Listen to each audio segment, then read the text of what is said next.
রাজাকার ট্যাগের দিন শেষ, নারী বিদ্বেষী ট্যাগের দিন শেষ, জামাতে ইসলামের বাংলাদেশ। জামাতের আমির কর্মজীবী নারীদেরকে পতিতা বলবে, এটা অন্তত ইবলিশ শয়তানও বিশ্বাস করবে না। আর নির্বাচনের এক সপ্তাহ আগে কোনো প্রার্থী এই ধরনের মন্তব্য করবে, এটাও অন্তত কোনো পাগলও বিশ্বাস করবে না। ওনার যদি একান্তই কিছু বলার হয়, উনি ওনার নিজের জবানে বলবে। 5-10 ডিজিটের একটি অ্যাপসের পাসওয়ার্ড, সেই অ্যাপস হ্যাক হওয়া খুবই স্বাভাবিক। এটাকে নিয়ে যারা পুঁজি করছে তারা মূলত একটা নির্দিষ্ট গোষ্ঠী। এটাকে নিয়ে যারা রাস্তায় নেমেছে ওদেরকে অতীতেও শাহবাগে দেখা গিয়েছে, ওরাই শাহবাগী। আর উনি যদি কিছু বলতেই হয় সেটা উনি সরাসরি বলবে, সেটা উনি টুইটারে কেন বলতে যাবে?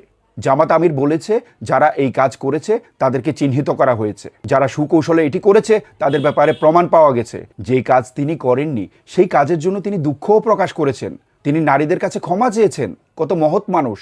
এরকম একজন মহৎ মানুষকে যারা কলঙ্কিত করছেন তারা অপসংস্কৃতিতে বিশ্বাসী, অপরাজনীতিতে বিশ্বাসী। সময় তাদেরকে উত্তম জবাব দিবে ইনশাআল্লাহ। আর উনি কেন কর্মজীবী নারীদেরকে পতিতা বলবে? ওনার ঘরেই তো কর্মজীবী নারী আছে। এই মন্তব্যকে ঘিরে যে নারীরা রাস্তায় নেমেছে তারা একজনও কি মুসলমান নারী? মুসলিম নারীরা কখনো চুল খুলে এভাবে পতিতাদের মতো রাস্তায় নামবে?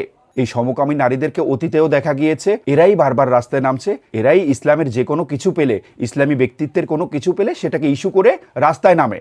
কর্মজীবী নারী কখনো পতিতা হয় না। যারা রাস্তায় নামছে এরা কর্মজীবী নারী নয়, এদের একটি নির্দিষ্ট পেশা আছে। এদের কর্মটাই হলো টাকার বিনিময়ে সময় বিক্রি করা। এটাকে কর্মজীবী বলে না। এদের কর্ম হচ্ছে নির্দিষ্ট হোটেল রুমে, এদের কর্ম হচ্ছে বিচের ওই খাটগুলোতে যে খাটগুলোতে ছাতা লাগানো থাকে। আর এই সমস্ত ব্যাপারগুলো ইস্যু করে জামাতকে, জামাতের আমিরকে ঠেকানো যাবে না।